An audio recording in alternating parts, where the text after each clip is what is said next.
This lecture is going to cover some of the fundamentals of evolution, including adaptation, natural selection, other evolutionary mechanisms, and then lead into talking about diversification, starting with species concepts and how speciation occurs and eventually produces even larger degrees of diversification in major clades of birds.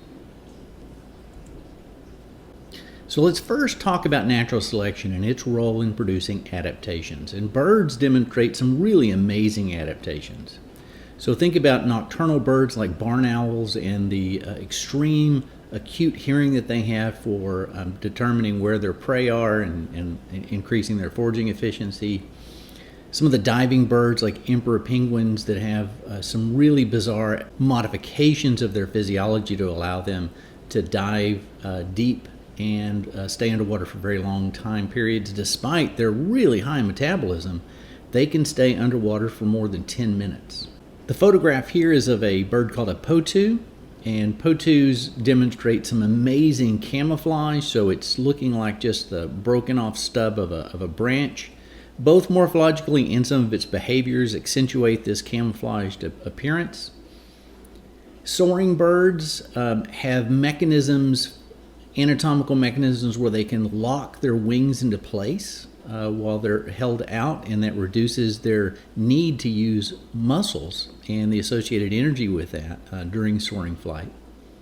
We're going to talk quite a bit about bill adaptations in birds of different diets, but just within nectar-feeding birds like hummingbirds, bill size varies greatly in size and shape, and their tongue morphology is pretty amazing adaptation to turn their tongues into straws for nectar feeding.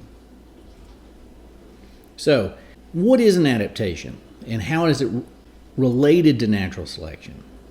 Well, an adaptation is defined as any heritable trait in an individual that is evolved by past natural selection to make birds with the trait more successful at surviving and reproduction. So think about an adaptation is a trait that is what we call selectively advantageous. It increases the survival and reproduction of the bearers of that trait. But it mentions natural selection in this definition and talks about past natural selection. Natural selection is an evolutionary process or mechanism in which higher survival and reproduction of individuals with the favored inherited traits causes those traits to increase in the population over time. So think about natural selection as a filtering process, filtering out traits that are not selectively advantageous and selecting for those traits that are selectively advantageous, or the adaptations. So it's molding populations generation after generation to increase the frequency of individuals with the adaptations and removing individuals and the associated genes that have less adapted traits. So I'm going to go through a couple of examples of natural selection, and in each of those I'm going to really emphasize the requirements for the operation of natural selection. And the first requirement is that the trait of interest, what you're studying that you think has the potential to evolve by natural selection, has to vary among individuals in the population. So in this first example, I'm going to use house sparrows. And so the first requirement for natural selection to affect house sparrows in this example is they have to vary some way. And in this case, I'm talking about some are big and some are small. So there is variation in the phenotype associated with how these organisms are going to be interacting with their environment. The second requirement is the trait in question that is variable phenotypically has to be heritable. What this means is that this phenotypic variation that you see, the large size versus the small size, is because there's a genetic basis for each of those two different trait variants. So big sparrows have genes that say produce a big sparrow. Small sparrows have different alleles at those same genes that instead of producing a larger bird, produce a smaller bird. That's what it means to be heritable. It means a trait has a strong genetic basis. So, for example, how you would test this is if you look at two birds, a male and a female, that are large, you would predict that they would produce large offspring. Two individuals that are small should produce small offspring. A third requirement for natural selection to be able to work is that there has to be fitness consequences for having one of the trait variants over the other. So in this example, let's say that large sparrows, because of their size and their ability to retain heat more efficiently, are more likely to survive very cold winters and really bad situations of say, a blizzard. There could be other fitness advantages to this as well. Perhaps just the larger size would allow them to come out of winter in better condition at the start of breeding season. And so even if there isn't a survival difference, they're just in better condition so that they're going to produce more and healthier young. And that's why in the previous slide, when I talk about natural selection and adaptation being associated with differential survival and reproduction, survival is definitely important, but reproduction is oftentimes more important than simple survival, because it doesn't matter how long you live if you never reproduce from an evolutionary point of view. Evolution is going to focus on the differential reproduction as the more important aspect of those two variables. So what I'm describing there is what we call fitness. Fitness is the relative success of an individual compared to other individuals in the population in passing along their genes to later generations. And so think about it as a competitive venture, and individuals are trying to maximize their fitness. They're trying to maximize the number of copies of their genes they're passing on to subsequent generations. So let's say that we have a population in which we see that large birds tend to do fairly well in producing offspring that survive to reproduce themselves. Some of them die, but a large fraction of them survive and are successful, compared to the smaller birds. If the smaller birds, because of the overwinter survivorship or just not coming out of winter in a healthy condition, whichever of these two or combination, they don't leave as many offspring. They're not producing, they don't have as high a fitness. They're not passing on as many copies of their genes to the next generation. So the result of this is that after many generations, the frequency of the adaptive trait is going to increase because there is greater passing on of the genes associated with that more successful phenotype.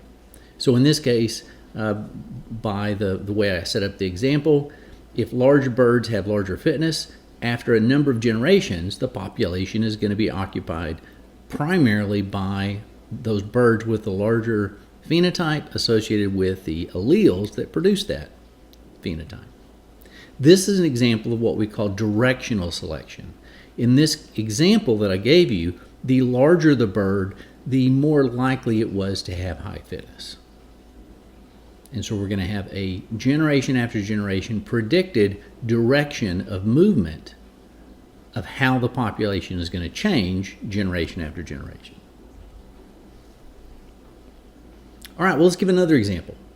So one of the most amazing studies in ornithology and evolution is the study of the medium ground finch by Peter and Rosemary Grant of Princeton University.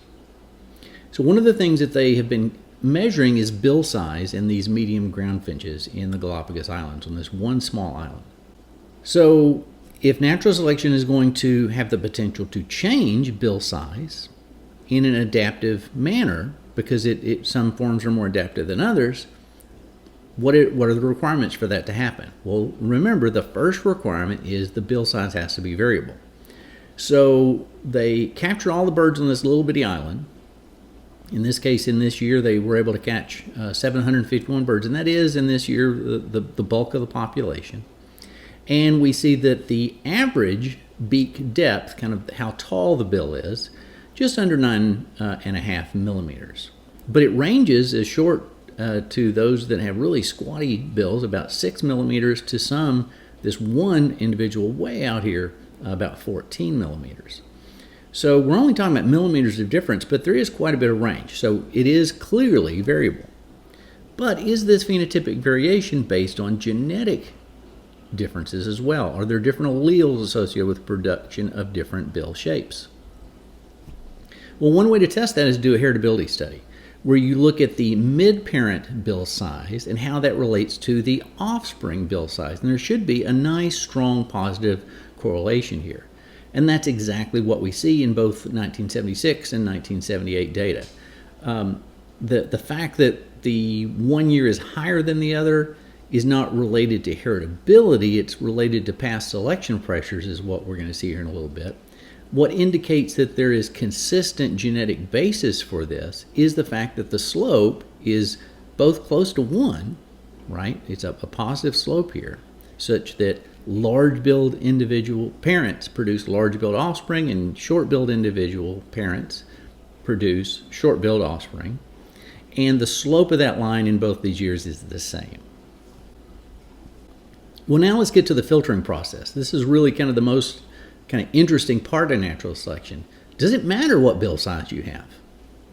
Well, in 1977, during their study, this long-term, decades-long study, they found that the population went from about 1,200 birds, to only about 180 birds. And this is due to extreme decrease in food resources due to an extreme drought. And so here you can see in this figure, starting off in 75, we got a population that's bouncing around between 1,400 and a little over, 1,000 birds. So there's a little bit of variation year to year. But then suddenly, in 76, ending in 77, we see this population crash. And that's because there really just wasn't enough food to go around. So there is an ecological challenge that could be related to bill size and food availability. It turns out that different bill sizes contribute to different levels of fitness because they show different efficiencies at utilizing seeds of different sizes. By the end of the drought, the only seeds that were available were really large and really hard, and if you had a small bill, you just couldn't open those up efficiently enough to get enough calories to stay alive. So in this case, in this situation, natural selection had produced a filter, or the filter associated with natural selection in this case, produced by the environmental conditions, was that big-billed birds had higher fitness. They survived more, and even if the smaller billed birds were able to survive, they were in such a weakened state that they had lower reproductive success. So large billed birds had a selective advantage, so that if you look at the birds in 76 at the beginning of the drought, the average bill size was again about 9.5, but after that period, the 1978 survivors, the average bill size was a little over 10. So we're not talking about a large change in bill size, but it is predictable, and it is exactly what would fit under an assumption of how natural selection would operate under these conditions. So we see there was a shift to larger bills in the generation after the drought. So that was another example of directional selection for the larger bills in the population. Now earlier I mentioned in the last lecture a study about house sparrows and surviving a blizzard. This was conducted in the late 1800s by a gentleman named Bumpus. It's called the Bumpus House Sparrow Study. And what he found by comparing birds that survived the blizzard versus those that died during the blizzard is that in this case, intermediate sized sparrows actually showed greater survival after the blizzard. The idea for this is if you're too small, well, you weren't efficient enough at retaining heat. You lost heat too quickly. And that's surface area to volume ratio. Just think about the larger you get, the more volume you have and the less relative surface area you get. And so that would relate to how well you can retain heat or lose heat. So if you're really small, you don't have very much volume, but you got a lot of surface area, so you're going to lose heat. Well, then why wouldn't the big birds survive the best in this situation? Well, it turns out to just keep alive, if you're really big, you have to have a lot of food, and you have to have a very constant supply of food for especially a high metabolic organism like a bird. And so these birds were just too big to maintain all of that tissue in this challenging situation. So in this situation, it was actually better to be kind of an intermediate size sparrow to balance out those selective forces. This is not an example of directional selection. It's an example in which the intermediate has the advantage, and so this is what is referred to as stabilizing selection or balancing selection. So the intermediate morphology and the genes associated with that have the advantage. So you're selecting against the extremes and for the intermediates. So there are other patterns of natural selection, but I think you should have at least a rough idea of how natural selection works.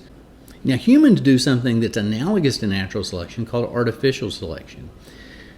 We take variation in organisms that we may be raising, and if we want to accentuate certain traits in those organisms, instead of a natural element determining who has the best fitness and who doesn't, we determine what the best traits are. So the traits under selection are simply chosen by the humans. And so pigeons are a great example of this. We've taken the wild rock dove, kind of what's shown up here in A, and produced all of these bizarre types. Racing pigeons that are much larger in size with massive breast muscles and more efficient fast flying capabilities, to some that are just very ornamental and showy and have strange ways of walking and things like that.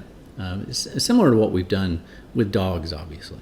So they've done some similar bizarre things with breeding pigeons to accentuate certain characteristics that the breeder just happens to want. Okay, so now I hope you have a better understanding of how natural selection produces adaptations. And adaptations are going to vary from species to species depending on the ecological challenges that they face. So what I want to do now is talk about species themselves. What makes a species, and how they're produced in the process of speciation. So let's first define what a species is. And that may sound like it should be a trivial thing, but actually it's quite difficult. There are multiple species definitions out there. In general, your book comes to this general description, and I think it's pretty accurate, pretty good. A species is the individuals and populations with very similar traits, a history of recently shared ancestors, and the continued ability to fully interbreed. And what this does is it actually includes many of the criteria that are highlighted in some of the more specific species definitions. So for example, the biological species concept focuses on the potential for interbreeding. Are the individuals within a species capable of interbreeding with each other, but not individuals of other populations? And that's what defines a species. The phylogenetic species concept focuses more on the history of potential breeding in the past. So do they share a distinct genetic history from other groups? And that is due to the potential of interbreeding or not in the past. So this would lead to individuals in different groups, different species, having distinct traits, having at least one distinct trait. So I want you to understand those two important concepts of what produces a species and how you can identify a species. Let's talk now about how you name species. So a scientific name of a species is a Latin binomial. So this right here is a black-crested titmouse. That's the official English name.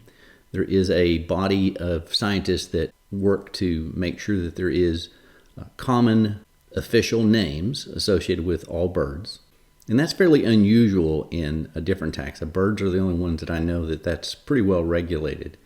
But in all species, there are quite specific rules associated with the Latin binomial. So this black-crested titmouse, the official name for it is Biolophus atricristatus. Now, if you travel across Texas, you'll see that there are other titmice. So in some cases, these used to be considered different subspecies or races. So what is that? Usually it's just described as a geographically and morphologically distinct population of the same species. Now, why do they have certain characteristics that are more or less fixed in the two different populations? Well, it may be that they're actually under the process of speciation, and speciation just hasn't been completed yet, so that there's still some potential in interbreeding. But determining that can lead to a lot of disagreement and determination of where those specific species boundaries are. But that's actually pretty interesting, because what that tells us is that evolution is actually occurring. We can actually find populations of a single species that are becoming new species. Well, in the case of the titmice I'm talking about, now we have determined that there really isn't any significant interbreeding between the black-crested titmouse and the tufted titmouse. So if you go to Central Texas, you'll see the black-crested titmouse, but here in East Texas, we have a Biolophus bicolor, the tufted titmouse. So we'll see this quite a bit in the lab. One final thing before I leave naming a species and how you understand what a Latin binomial is. Notice that I have them in italics. Species names are always put in italics if the rest of the body of the text is non-italicized. Okay, if it happens to be italicized, then you make it in just regular plain font. The point is you want to have it stand out, and that's the standard way that we do that, by putting it in italics. The first word of the binomial represents the genus. So both the black-crested titmouse and the tufted titmouse are in the same genus, but they represent different species, and that is attributed by adding to the genus the second part of the word, which is called the specific epithet.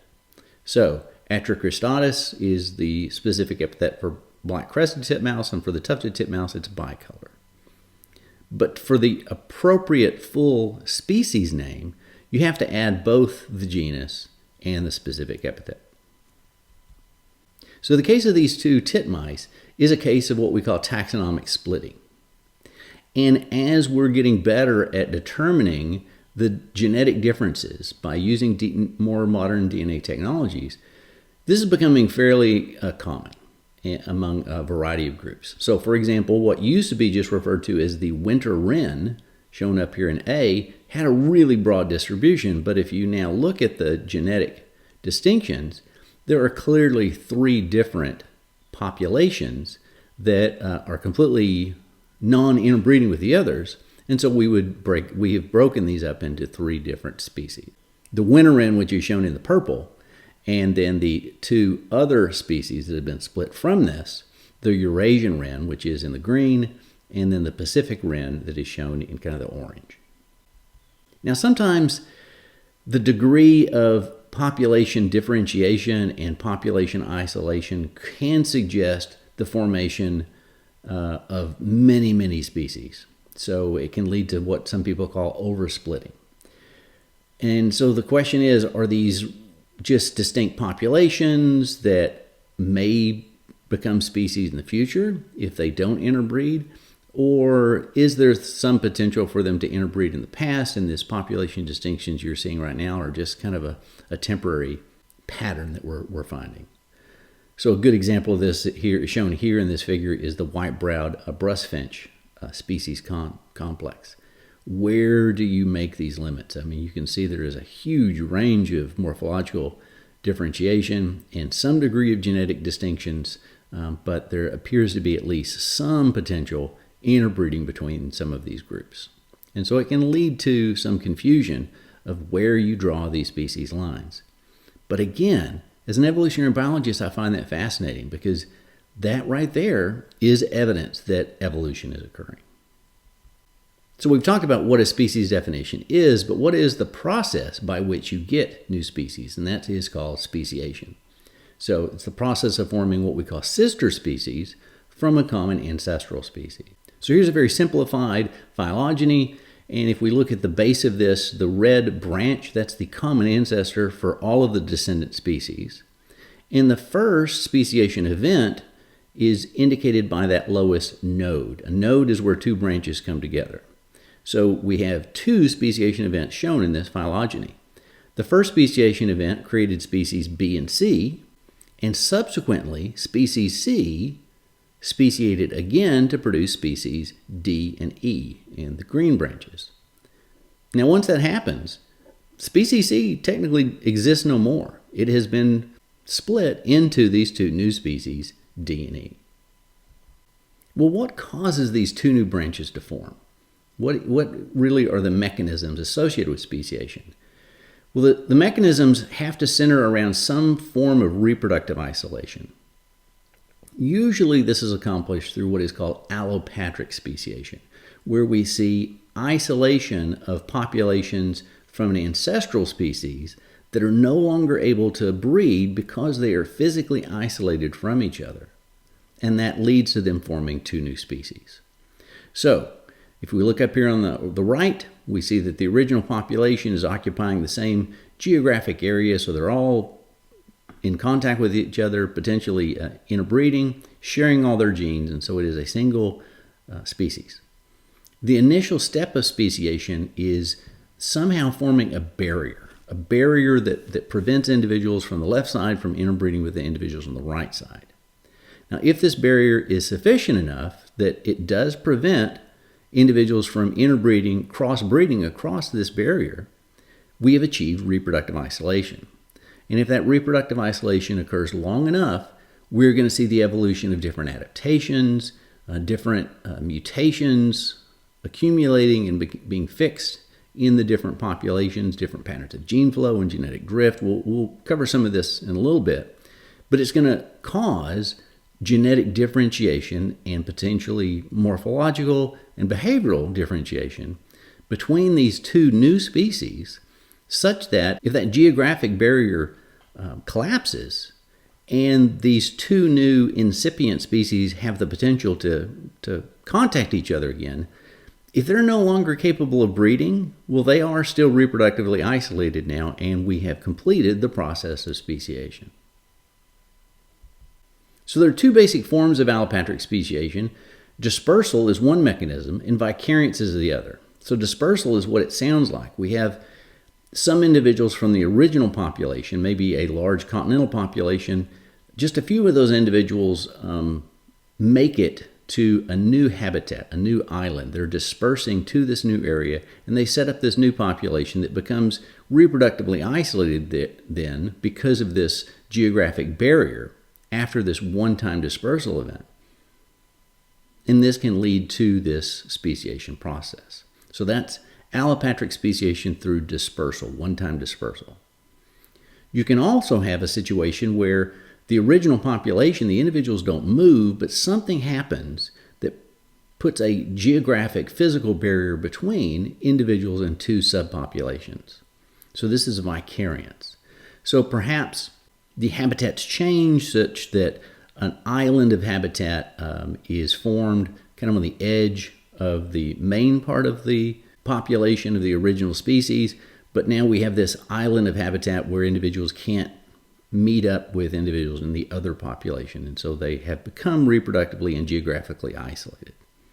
Or perhaps some major event occurred, like a river changing course or a mountain range popping up, but again, you have some kind of vicariant event that has created a geographic barrier between interbreeding between individuals in the two new forming species. So if you go to Hawaii, there's some very unique bird species there. Unfortunately, a lot of them have gone extinct. But the Hawaiian honeycreepers, the Hawaiian crow, some of these other Hawaiian birds, they have all arrived on the Hawaiian Islands through long-distance dispersal of birds of different lineages from different source populations, as shown here. And once they've landed on the Hawaiian Islands, then they become reproductively isolated from their ancestral populations, and that's what's created the Hawaiian island avifauna. So that, again, that's a situation of allopatric speciation via dispersal. Let's look at an example of allopatric speciation due to vicariance, and scrub jays are a good example of that. So the scrub jay used to be one species of scrub jay that was seen throughout the southwest of North America, going down into Mexico, with one isolated population in Florida. It turns out that this used to be a fairly contiguous population, and that all of these jays come from an ancestral population in which it was one species. But now you can see it's highly fragmented. The distribution of scrub jays are highly fragmented due to long-term changes in habitat and isolation of habitats over time that has led to the isolation of individual lineages. So this is putting up habitat geographic barriers between these populations that are beginning to diverge from each other. So I mentioned there was a population of Florida, the Florida scrub jay in the central part of Florida. So for some reason I have it out in the Atlantic Ocean there, but it's kind of in that central highland ridge, sandy soil area of Florida. Then there's also an isolated population on Santa Cruz Island, the island scrub jay. And there are various populations also that are found in western North America. And again, the number of species of scrub jay, there is some potential debate there, because you can see that there are some isolated ones in Mexico, Texas versus the rest of the western U.S., and there are both morphological, genetic distinctions, and some very interesting behavioral distinctions between some of these populations. And we'll be talking about those behavioral differences later on in the semester. So we think that in most cases, speciation really is driven by allopatric populations becoming different. Is it possible for species to generate new species? Can speciation occur without any kind of geographic barrier, but you still would have reproductive isolation somehow? We would call that sympatric speciation. And we think it's rare, but it is possible for that reproductive isolation to occur in certain situations without geographic separation. So here's one potential situation in which that could occur. Brood parasitism is a situation where a bird will lay its eggs into the nest of another bird. In some cases, if it's an obligate situation of brood parasitism, they always lay their eggs into the nest of another species. Well, one such species that does that are a group of birds called indigo birds. And different species of indigo birds will lay their eggs in a specific host species nest. Males and females that are raised by that one host will only mate with each other, and the females will only parasitize that one species of host. Well, occasionally there is host switching, and when that happens, that is almost like an instantaneous reproductive isolation mechanism, so that this new host species will serve as kind of the genesis of males and females that will eventually interbreed and continue parasitizing those additional individuals of that new host species. And they won't breed with individuals that were raised by other hosts, and so it's kind of instantaneous reproductive isolation and speciation without the need for any kind of geographic barrier. They just simply don't recognize each other as potential mates. Another potential mechanism of sympatric speciation is if you could get groups of the same species that breed at different times. So this would be called allocronic speciation. So there are subpopulations of band-rumped storm petrels that sometimes will breed on the same islands, but they tend to breed at different times of the year. And so despite the fact that they may be on the same island, they're not reproductively capable at the same time, so they're not able to interbreed with each other. And then again, this is going to lead to complete reproductive isolation and the formation of new species. Well, once we've accomplished speciation and we've got reproductive isolation of different lineages, that's when we can start to see genetic and morphological divergences popping up in the different lineages. And so this is what makes species distinct. And I've kind of graphically summarized that here by looking at the gradual changes in different lineages as indicated by colors here. So in each of these divergent lineages, they're diverging in their own ways with regard to their genetics, their morphology, their behaviors, because they're now reproductively isolated and facing different ecological challenges. So what are some of the mechanisms of divergence? So why in these isolated situations are they diverging? I've kind of given you one hint of that earlier when we talked about natural selection. But it can also be due to another microevolutionary mechanism called genetic drift. In this case, specifically founder effect, where we are establishing new species by subsampling the original species or the original population. And when you establish a new population that is going to become a new species with a smaller subsample of the original group, you're not really always getting all of the same genetic diversity. So it's a loss of genetic diversity and the traits associated with that with each founding event. So when you get a dispersal allopatric speciation event, You're usually doing that with a relatively small group of individuals, and you can see that here with, this is an example of some white eyes, and if you look at the genetic diversity of the original population off of the mainland of Australia, fairly diverse, large populations tend to preserve more genetic diversity, but with subsequent invasions of new territories and the establishment of new populations, we see that there is an increased loss of genetic diversity, and each of these situations was an example of a founder effect. So that can lead to genetic distinctions between new species that are formed. They're losing genetic diversity, and that is one way that it can make them distinct. But as I mentioned, natural selection, as you're adapting to new, different environmental conditions, you can also see divergence of the different species. And then also there's another type of selection called sexual selection. We'll talk more about it when we talk about mating systems in birds. This is the evolution of different sexually selected traits, or traits that don't give you an increased chance of survival, but they increase your likelihood of mating successfully. In different populations, different new species oftentimes evolve different sexually selected traits, and this can drive different patterns, and in some cases actually drive speciation. Well, what happens when two newly formed species or incipient species come back in contact with each other? This is called secondary contact. The question becomes, can they still mate? And in some cases they can. Hybridization has been recorded in about 10% of avian species. It tends to occur more often in close related species, but in the next figure we'll see that it actually occurs in some cases among species of very different lineages. So while it has been seen to occur in about 10% of avian species, in each case it's relatively rare. So in each case of different species hybridizing, it's a pretty rare situation. Here's one case of a hooded merganser and a Barrow's goldeneye forming a hybrid. But again, typically Barrow's goldeneyes only mate with each other and hooded mergansers mate with each other. So the formation of hybrids is relatively rare. So why is hybridization rare? Because oftentimes hybridization has dire consequences.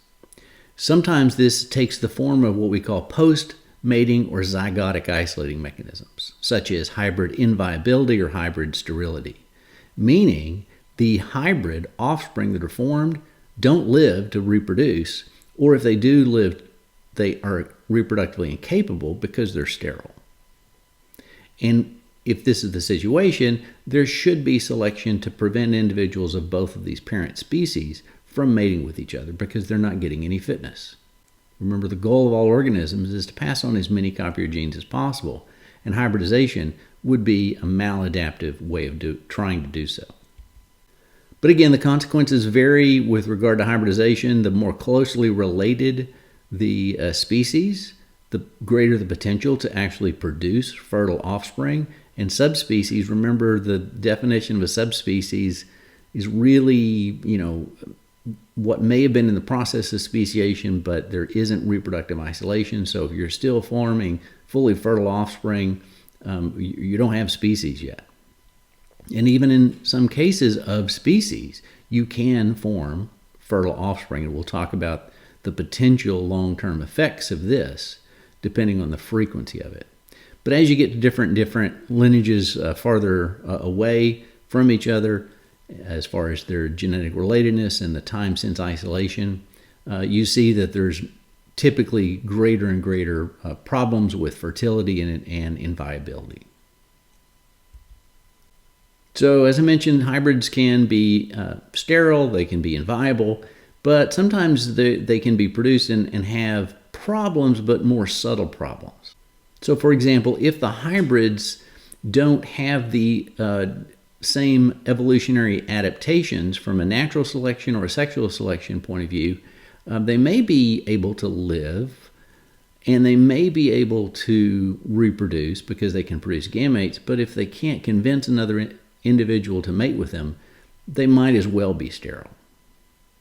So regardless, whenever there is a penalty associated with the formation of hybrids, we should see the evolution of what we call reinforcement mechanisms. Reinforcement mechanisms or any kind of mechanism that prevents individuals from forming hybrids.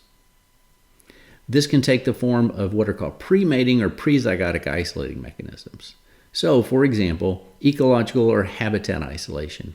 If the two individual species use different ecological resources or different habitats, that reduces the chance that they'll run into each other and mate. So that would be a good thing to help prevent hybridization from occurring. Maybe they're using the same habitats and they run across each other on a regular basis, but if they evolve different temporal patterns of reproduction so that they breed in different seasons, again, that'll keep them from forming hybrids. Or again, if they have different sexual or behavioral mechanisms associated with mate choice and mating, then that's going to keep them from hybridizing. Where species hybridize sometimes is predictable with regard to what we call hybrid zones. So here I have an example of two species of warbler. Here on the left we have the blue-winged warbler, and next to it we have the golden-winged warbler, and these can produce two different forms of hybrids using different combinations of both parental species. And you tend to see these occurring in very specific areas more frequently than others. In some cases, you see multiple species tending to hybridize in the same geographic region, and we call these suture zones. So in the Central Plains area, we tend to see more likely cases of hybridization between lazuli buntings and indigo buntings, Bullock's orioles and Baltimore orioles, and western grosbeaks and rose-breasted grosbeaks. So if there is some predictability in where these hybrid zones can be, why don't they expand? So why does the hybridization tend to be restricted to these areas? Well, there's several possibilities to explain a pattern of a suture zone or a narrow hybrid zone that's kind of stable through time. The first potential explanation is that maybe the hybrids don't suffer any penalties as long as they stay in this narrow region of overlap. So the habitat where the hybrids form represents an ecotone where the hybrids have just the right characteristics of both parental populations to do well and actually have equal fitness in those areas. But they're not able to do well by leaving those areas and going into either of the two habitats of the parental species. And so that would restrict where that hybrid zone is. Another potential explanation is the hybrid zone may just be really recent, and there is perhaps evidence that the hybrids are less fit. If this is the case, eventually you should see reinforcement mechanisms evolve to reduce hybridization, but these reinforcement mechanisms simply haven't evolved yet. And so in a human time frame, it seems like these are stable, but in an evolutionary time frame, this is just a blip that's going to disappear. Another situation in which a hybrid zone is recent and going to be kind of fading eventually is when we see a pattern of directional genetic introgression. So instead of a stable hybrid zone where you have kind of equal representation of both parental populations forming offspring in the hybrid zone, you have this genetic introgression where one parental type tends to predominate. So for example, here we've got two species of manakins, the white-collared and the golden-collared manakin. And the golden-collared manakin tends to be better in these hybrid zones, both breeding with themselves, but the golden-collared manakins do a better job at convincing white-collared manakins to breed with them. And so that leads to fewer white-collared manakins breeding with themselves, and you see a greater representation of golden-collared manakin genes in this hybrid zone. And eventually this could swamp out the presence of the white-collared manakins in this area, so it would not be a hybrid zone for much longer. And genetic swamping there are cases of this where it's a conservation issue. So sometimes introduced species will hybridize with a native species. So the ruddy duck is an introduced invasive species in the range of the white-headed duck, and it forms hybrids. But this also tends to be a case of genetic introgression where you see an increase in the ruddy duck genes and a decrease in the white-headed duck pure populations. And so it can actually lead to endangerment of these native species. So we've talked about reproductive isolation and how you can get differentiation of traits in newly forming species. Now I kind of want to take the opposite approach. And if we look within species, what keeps different populations of the same species the same? Well, this is a different evolutionary mechanism called gene flow. Gene flow is what we call a gene homogenization force. What it does, the name implies, genes flow from one population to the other, making all of the populations more kind of the same. So it reduces genetic differences across populations. And so this will actually slow or prevent speciation from occurring. So in this little example I have here, population 2 and 3 have a lot of gene flow, so they're going to be more similar genetically. So they may be geographically isolated, but you have enough individuals moving back and forth among these populations and interbreeding that genetically they're the same. But there may be limited gene flow between populations 1 and 2 and 3, so that population 1 begins to accumulate some differences. And this is the potential where you could eventually get speciation if you completely reduce gene flow between population 1 and the other two populations. And studying gene flow is important in understanding the genetic health and history of different populations. And there are some complex patterns associated with movement patterns with regard to migration and also habitat specificity. So in this case, if you look at Arctic warblers, I've been lucky enough to see Arctic warblers in Alaska. There's some populations over there. But if you look at the migratory populations, even over a large range, so these blue ones shown here, they're pretty genetically similar because they're all associated with migrant individuals. If you look at resident populations, those here in the yellow and the red, these are isolated populations that are not migratory, and you can see that over a relatively short range they may be similar. But another short range, so look at the ones in this area here that are all in the red populations, that indicates that they're genetically distinct from these yellow populations, which are relatively close to each other compared to the blue populations, which are representing migratory populations.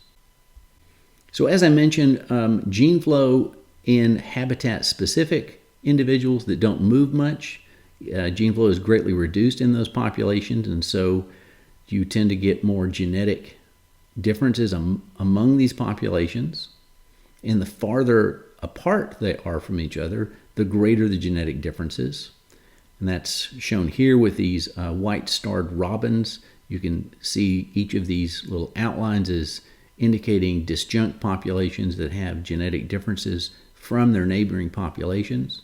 And the scientific study of the genetic relationships among these populations or across very close related species as it relates to geographic space and genetic differentiation, this is actually a really popular field in evolutionary biology right now, and it's called phylogeography. It's interesting from both an academic point of view, but it also has some really important practical aspects when you're talking about species of concern and trying to understand their potential of populations to grow and their genetic health. So we'll be talking more about phylogeography as a conservation tool later in the semester. One interesting pattern in this one study, in a phylogeographic study, looked at tropical species that occupy either the canopy or the understory. And what they found is the canopy species tend to move much greater distances in search of food resources, and so they have the greater potential for gene flow across populations. This means that their genetic divergence, the ones shown here in green in these three different populations, they're really not that divergent, right? So over a large range, they are kind of genetically similar. So compared to the understory species in the same ranges, if you make those comparisons, those populations are much more genetically distinct because the individuals representing the foraging niches in those communities, they're just not traveling as far, and so they're not running into each other, and so there's less gene flow and interbreeding. So I've been kind of focusing on kind of the small-scale diversification patterns, either due to divergence or similarities, maintaining similarities due to gene flow. But when we start looking at some of the major lineages, and over longer periods of time, the macroevolutionary patterns of how they diverge, and those patterns of diversification, there's some interesting studies there. So one of the things that you can look at is some of the really old branches, isolated branches of birds, are represented by lineages that are just not very diverse. So this bird on the right here, this is the Hoatzin of South America. This is a very old lineage that is represented by only a single species, and so it's put in its own clade, usually referred to as an order, and there's nothing that closely related to them. Another group that's a little bit more diverse, but is only represented by 3 species, are the Messites of Madagascar. Obviously, a lot of that has to do with the fact that they're isolated on Madagascar for a long period of time, but they haven't diversified. So why have these lineages not diversified while other lineages have? And in contrast to that, if you look at the order Passeriformes, remember there are about 10,000 species of birds. Well, over 5,300 species of birds fit within this one order. So it's over half of all bird species. Why are passerines so diverse when things like the Messites and the Hoatzin are long lineages that just really haven't diversified? Another interesting example that I mentioned previously when we talked about kind of the evolutionary origin of birds is that some of the groups that are not very diverse today did have greater diversity in the past. So, for example, the coliforms, which are called the mouse birds, we can find fossils of these fairly widespread in North America and throughout Eurasia, but now there are only 5 species that are extant, and they're restricted to Africa. So this gives us a little hint about where I'm going with this. So what determines diversification patterns is 2 things: speciation frequency, but also extinction frequency. So if we want to address the question, why do some groups have so many species? Could be due to a higher speciation rate or a lower extinction rate, or likely some combination thereof. So in the case of the coliforms, for example, the mouse birds, they appear to have a relatively high extinction rates in much of their range. So when you start looking at the evolutionary success of organisms, and that's a kind of a judgmental term, but it typically is referring to how many extant species does it have compared to closely related lineages. The successful lineages have either higher speciation rates or lower extinction rates or some combination.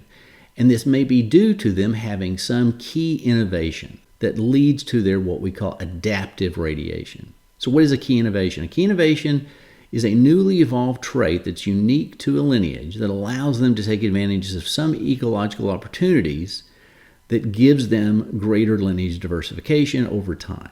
So the key innovation allows them to have these adaptive radiations to produce more species and keep more species, more lineages alive, and reduce extinction rates over time compared to their closely related lineages that lack this key innovation. So what are some of the possible key innovations that explain differential patterns of diversity across different clades? Well, we've already talked about how the non-avian dinosaurs didn't do very well. And one of the potential benefits of the clade that we represent now as aves, the birds, is flight feathers and more powerful flight.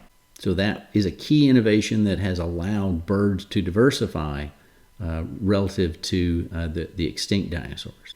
If you look just within modern birds, the passerines, remember, which are just representing over half of all species, there are certain characteristics they have that may be identified as key innovations.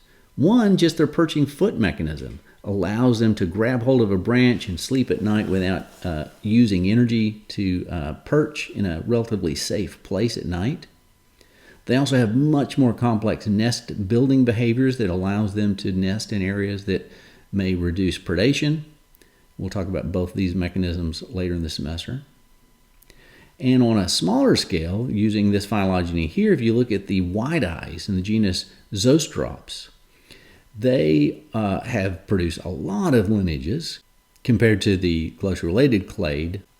Why is that? Well, one key innovation is a behavioral propensity for white eyes to disperse farther and have a greater propensity to colonize new habitats. And so they have a greater propensity for allopatric speciation through dispersal mechanisms.